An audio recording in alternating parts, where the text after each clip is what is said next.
Hi, this is John Sterling, and you're listening to the Bat Boys Corner podcast.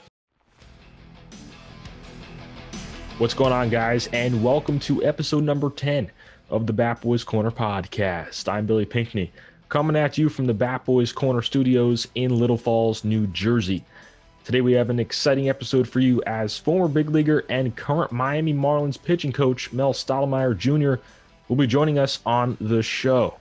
So with that, we're going to take a quick break, and when we come back, we'll have big league pitching coach Mel Stottlemyre Jr. on the show. If you haven't already, go check out Tip Tuesday 2020. Professional baseball players give you tips and drills ranging from hitting to pitching and fielding. Tip Tuesday 2020, professional tips from professional athletes.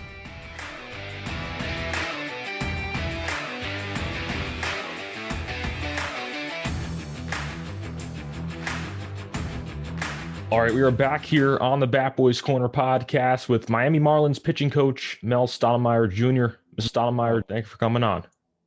My pleasure, Billy. I'm looking forward to our chat. For sure. Now, you grew up in a baseball family. You played in the big leagues. Your brother Todd played in the big leagues for many years. Then, of course, your father was with the Yankees for many years, both as a player and a coach. Growing up in a baseball family, what kind of experience was that like for you? You know, I'm 57 years old now. And as you get older, you tend to reflect back at your life that you lived and really how we were raised. And, I really pinched myself. I know you spent some time being a bat boy. I felt like I was a bat boy every day in Yankee Stadium, roaming the outfield, shagging fly balls, with my dad, guys like Thurman Munson, right, Mickey Mantle, Yogi Berra. I can go on and on and on, all those greats. But what a life for a little kid, right, and what a playground. It was Disneyland, Yeah. Really, really fortunate. A lot of great memories that I still have today, and can remember them like they were yesterday. Right. Now, speaking of your father, the Yankees honored him with the plaque at Monument Park. Being there on the field with him, unveiling that plaque, how special is it for you to be a part of that day and be on the field for that ceremony? I look back at all the things that I've been around and the great moments that both my father, my brother, that we all lived in the game, and other outside than, getting married to my wife I've been married to for 32 years was the greatest day of my life. To be able to watch my dad get that plaque, he was taken by total surprise. Right. Didn't know it was going to happen.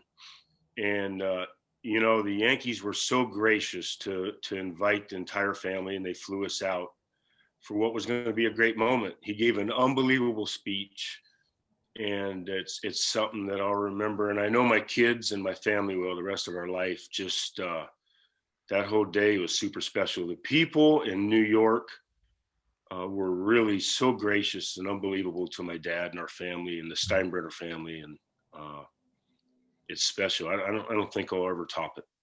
Yeah. Now, what lessons did he teach you regarding pitching and playing this game? Lots of them. Lots of hardships, man. I tell you, if you look at my brother's career, he had a great one, right? 13, 14 years, and I'm sure you went back and watched a lot of highlights of my brother Todd. And my dad certainly had a great career. And, I went through 7 surgeries. And I really learned, how to deal with adversity. And it was a tough road. So, I watched my dad, how he trained as a player. I watched how he treated people as a coach. And, today I still hear myself when I'm dealing with my young pitchers or, having to address the organization. I hear my dad's voice a lot in myself. And I've noticed that the last few years. So I've had a great mentor, and, I've had a ringside seat to really what it's, and as you've seen a lot that goes on in this game and in clubhouses. And you see a lot of things, and it teaches you a lot of life lessons. my dad had so much love and respect for his players and how he treated them, the communication, the respect for them. And it goes both ways. And it's something that I always recognize that I was envious of. Right. And now I get a chance to do that. So I've seen a lot, done a lot, and I've learned a lot of life lessons that have helped me become a better human being and a better father and a coach. Right.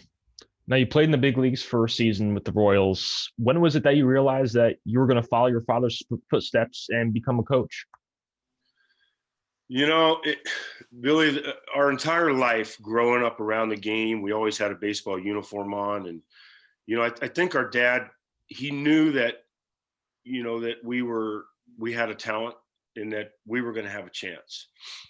I guess as young kids, Todd and I always say that we took that for granted, that we probably knew, or we thought we knew we were both going to play in the big leagues. And as you know how tough it is, you worked in independent baseball, right, and you know what those players go through, their dreams, their aspirations, the work that they put into that. And so we were around it our whole life, and we just felt like, that this was something that we were going to do. It doesn't always work out that way. We both went to college. We both were extremely hard workers. I think after getting drafted in high school, that things started to wake up, and we go, you know what? We're talented enough to do this thing. We've been around it our whole life, and we never took it for granted. We worked our butts off to get everything that we had. And then when it happened for me, it was really special. But right, it doesn't last forever. Yeah. It's, as you know, it's tough to be a Major League Baseball player and sustain that. And a lot of things have to go your way. But, I wouldn't trade my path. I would have loved to have my brother's career, but I wouldn't trade my path that I went down, because it's really helped make me a better coach. right. Now, you were with several other teams before the Marlins, and I'm sure working with guys like Don Mattingly and Derek Jeter has been awesome, considering the relationship they have with your father in New York. Yeah, I've been around some great baseball guys. Yeah. AJ Hinch who was with the Astros and now with the Tigers. He's a great manager. Kurt Gibson, he was one of my managers over in Arizona, and Brinley, and I mean, Don Mattingly is one of the best. And we all know what Derek Jeter did as a player, and what he's doing, as an owner of an organization. So I've had great mentors, and I've learned something from all of them. You get old enough, and you surround yourself with great people. And sometimes, as much as you think it's best to stop and listen and take a look and watch these people work and their vision and how they did things. And you can learn a lot from them. I love Don Mattingly. He is a great communicator. And, he can inspire and push players, in the way that he communicates with people is second to none. Right. Now, I definitely want to talk about the Marlins for a little bit. They impressed a lot of people last season, second place, made the playoffs. What do you feel went right last year in terms of what you were building towards with a young group of talent? Well, it started with a lot of that, what went wrong. 21 players affected in COVID. Right. I think in the baseball world, people are starting to realize what the people in the front office, Gary Dimbo, one of them, what Mike Hill, was our general manager, and it's Kimming now, and what Don Mattingly and Tim Wallach was there, and there's a lot of people that had their hands on where this organization is headed. And they've talked about how young and talented that they were, or that they are. And a lot of things can happen in the game, but we had a lot of people get affected with the COVID. Right. And the organization did a phenomenal job in going out and trying to keep things, going, so to speak, and keep our head above water. And they made some great acquisitions. They went out and signed some players, some really not household name guys. Yeah. That kind of came in and fit our mold. And they took to some of our leadership from our veterans. And as I noted before, Donnie did a great job until our players could get back. And, our young guys are primarily our young rotation are so talented. And they're going to be guys that, in a couple years, and certainly teams in our division know who they are because we play them so often. But right. We got on a roll. And the other thing is with young players, they're kind of naive. And, they really weren't aware of what's going on around them. And all they knew is how to compete and how to battle. And they love the game and how to play. And that carried us a long ways. And we got on a roll. We got hot. And then you talk about the timing of winning and streaks. And, we went in and we took care of the Cubs. And certainly that was a good club. And then we run into the buzzsaw of the Atlanta Braves. Yeah. And, we know what an organization that they are and what they've done over there. So, look, we're doing some good things and we're still growing. Right. And young guys are still getting to a point where they're learning how to win and play together as a team, and they're still learning that. But super talented, and right. We're close. Yeah, for sure. Now, as a pitching coach, what is it that you look for in a pitching prospect aside from obviously putting up solid numbers? Well, that's a broad question. Obviously, skill set, tools, right? Stuff. But, something that's kind of gone by the wayside in today's industry is, feel, the eyes, the, what's the word I want to use? Game management, right? Court awareness, because it's such an analytically driven sport. Mm-hmm. And I've really worked hard on trying to instill that in our guys. And if that's not a skill set they have, is to learn that over time so that they can learn what their adjustments are and not just necessarily take all the data and have it, be the end to all everything. And so that's something we spend a lot of time on. So that takes some aptitude. It takes a little resiliency. It takes some being open-minded. And I love stubborn players, but not to a point where it gets in their way. And the biggest thing I can tell you, and I learned this from watching my dad, I admired the way that, and he was a genius with it, that he worked with, the Pettits, the Cones, the Clemens, all the great pitchers, the Wells, you can go on and on and on, Messina, is the relationship and the communication that he had between them. Right.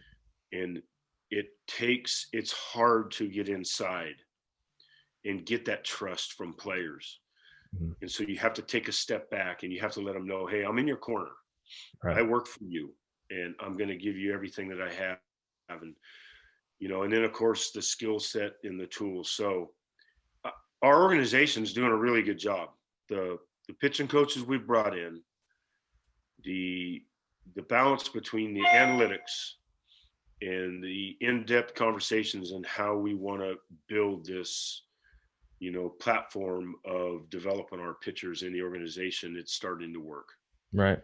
And that was the next thing I was going to mention was analytics. And, as of late, a lot of teams are using that as the ultimate form of decision-making and making decisions based off of that primarily and taking the feel of the game away from it. And, I've been around independent baseball for a while and we don't have a lot of that stuff. We don't have analytics and, analytical data to look at.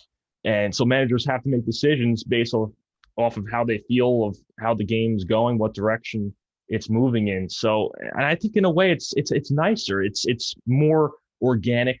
And I think moving forward, I think teams should really focus on using analytics as more of a tool and not as, the ultimate item that you look at.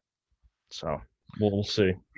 Yeah, Billy, that there's such a balance with that. And, Donnie and Jeter and those guys, they understand the part of the feel and, instincts in between the line and what that feels like. So we try to balance that. And look, analytics has made me a better pitching coach. Mm-hmm. It's opened my eyes to things, and it's created a platform in helping guys prepare prior to going into battle. And so we use those. It's a large part of our scouting reports and how we prepare to play clubs. Right. So you have to stay cognizant. You have to stay aware. And it helps teach young players the strengths of their pitches and kind of who they are. And it helps define that. So all of those things are good. It's pushed me for sure. It's opened up my tool belt. Yeah. I was stubborn and I rebelled, but it's how we do things, and it's how baseball dissects and they look at players and evaluate. So, you have to get in tune with it. And it really is good. I enjoy all the resources that we use to train our players and learn about those numbers and correlate with arm angles and spin rates and trying to create the best movement plot for each one of our pitchers and to create better stuff. So it's all good stuff, man. Right. Now, looking into the near future, the 2021 season, what should Marlins fans and baseball fans expect to see from the 2021 pitchers and team overall? Well, our whole goal is to keep moving forward and get to a point to where we can win. We can, you have to go out and win a division. Yeah. You have to get your young players in a position to where they understand who they are and learn how to win. There's some hardship that comes with that, and it's not easy. I think, for so long the Marlins were an organization that got beat up, and they got beat on, from clubs like Washington and Atlanta and New York. It's not a forgiving division. In fact, it's one of the toughest in baseball. The NL East is brutal. And the Phillies. And so I think we opened some eyes up, enough to where people recognize, hey, that, the young guys are starting to come around, and you fill in with, we're still not a large market club. We don't have the financial resources yet of in the big TV deals, that of someone like New York or Philadelphia. And so we're always going to be a little bit of the underdog, and that's okay. Don Mattingly loves it that way. He says to us all the time, it's like, why not focus on the little things, take care of the details, and why not us? Yeah. And we've kind of embraced that. And so we like being that underdog, but I would hope that we could compete to win a division. We know what we're up against. Look at the Mets. They're making a push. Look what the Braves have done. It doesn't stop. They don't stop getting better. So competition is a beautiful thing, and it's going to push us, as an organization. And we really are on the brink of doing some good things. And people in Miami, and I think people in baseball waited a long time for this moment. For sure. Hopefully. Yeah. Now, one of the last things I want to ask you is what advice you would give to younger pitchers out there who are looking to improve their game? Man, I got a whole list of things. I mean, it's,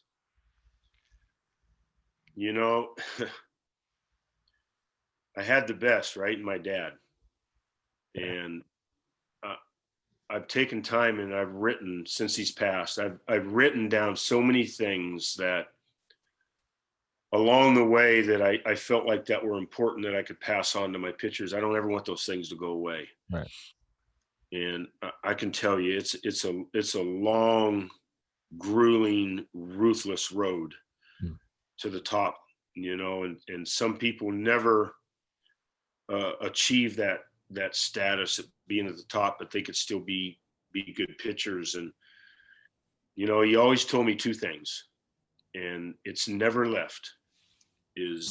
Actually, he told me more than two things, but he talked about working hard, and he talked to me about working smart, and those were hard lessons. I worked hard. I didn't always work smart. And being open-minded, and not being so hard-headed. There's so many good coaches out there, and you really, as a young kid, you want to develop your own style.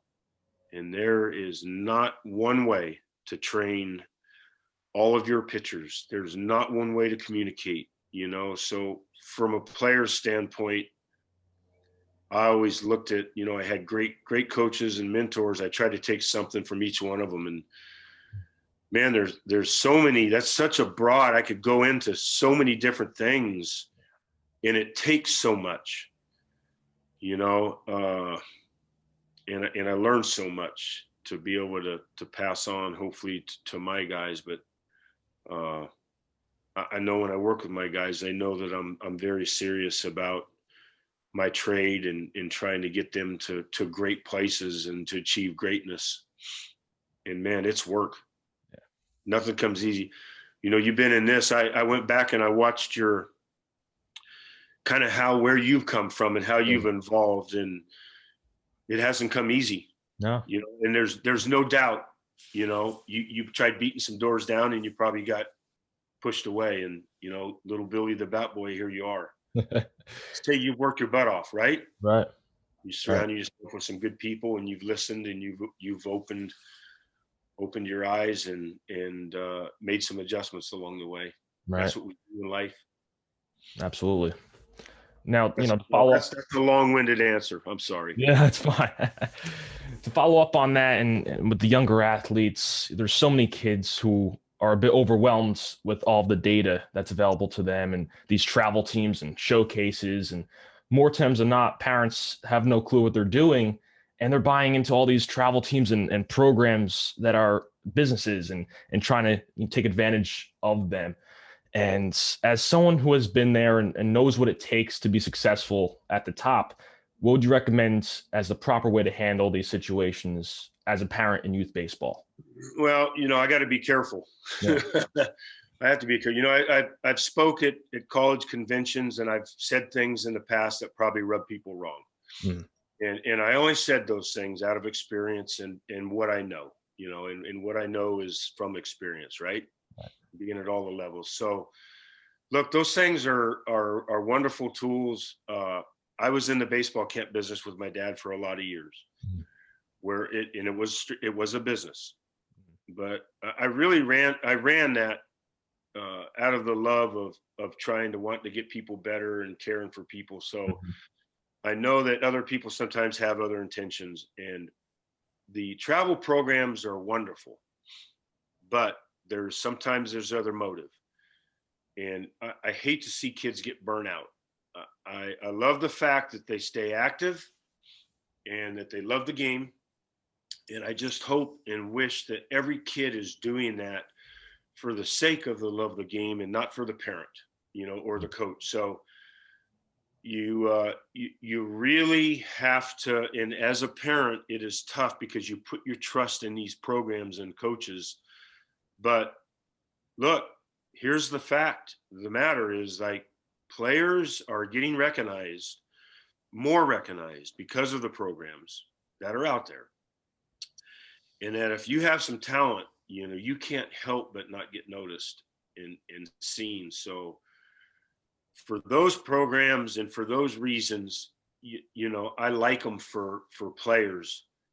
But I also don't agree with young kids, 11, 12, 13 years old, giving up other sports and enjoying their lives for the sake of committing themselves to one sport 12 months out of the year and getting burnt out. Right.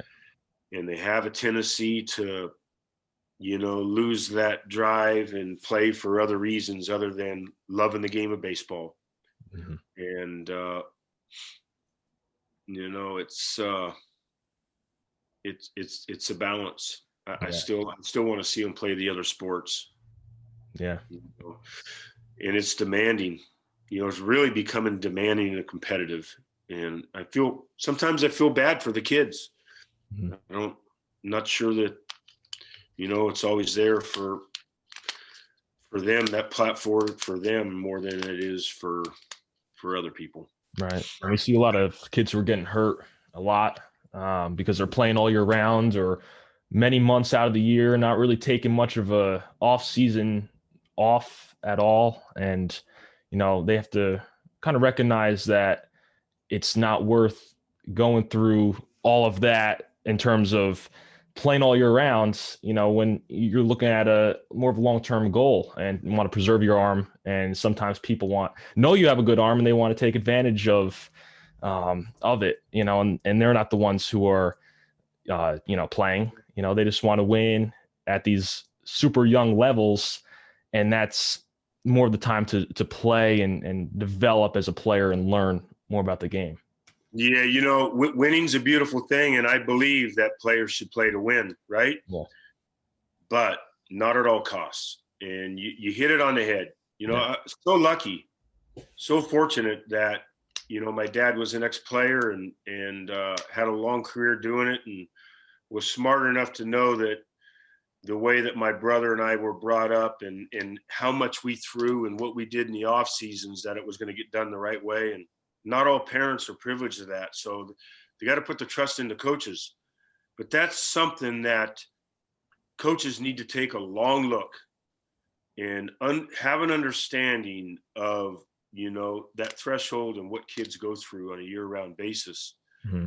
Sometimes that time needed, for things to mend and, pushing kids through stressful moments and too many innings and too many pitches at too young of an age. So there's a balance between trying to gain experience and develop players and overuse. And it's a chronic problem across America. Yeah.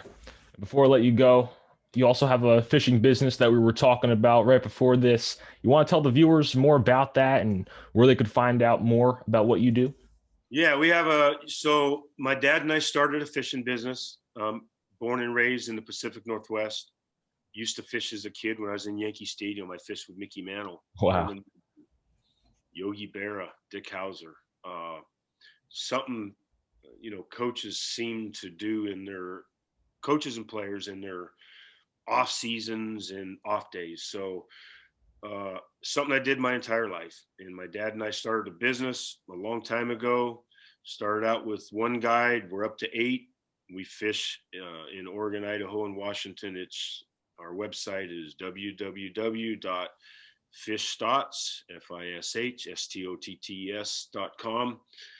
And I just got off the river myself. Actually, this morning had a group in for 5 days from Florida. Fish for steelhead, sturgeon, salmon, walleye, bass, everything. And it's fun for us. It's an outlet for me to, escape the stresses and the rigorous schedules of baseball and kind of connect with people in a different environment. And man, it's fun. I've enjoyed it. Yeah. I pinch myself, Billy. I've done my 2 lifelong dreams, doing something in the outdoors and playing baseball. So awesome. It's been great. Awesome stuff. I really appreciate you taking the time to chat. I admire what you do, man. It's, I was thinking about you a lot. You've seen a lot. And, the old cliche, it's kind of what goes on in the clubhouse and on the other side stays in there. So yeah. I was hoping you didn't get into any dirty questions with me. No. Nice work, man. I pull for you in your career. You've done some good work. I appreciate it. We're going to take a quick break here on the Bat Boys Corner podcast. We'll be right back.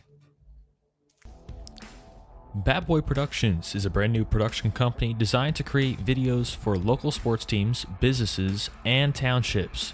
Check out BillyTheBatBoysCorner.com to learn more about Bat Boy Productions, LLC, or email Billy at BillyTheBatBoysCorner.com for more details. Okay, we are back here on the Bat Boys Corner podcast. We just heard some awesome stuff from Mel Stottlemyre. He's had a ton of experience from his own career, his dad's experiences, and his brother, and really learned a lot about the game through those experiences. And the Miami Marlins, they're on their way up.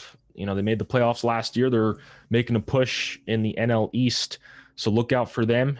And with that, we're going to wrap it up here in the Bat Boys Corner podcast. We'd like to thank everyone for tuning in and watching this episode. Stay connected with us by following us on Instagram at Billy_the_Bat_Boys_Corner, on Facebook as Billy the Bat Boys Corner, and on Twitter and TikTok as Billy the Bat Boy. If you're watching us on YouTube, please subscribe and turn on post notifications so you can be notified every time we post a new episode. That'll do it for now, and we'll see you next time here on the Bat Boys Corner podcast.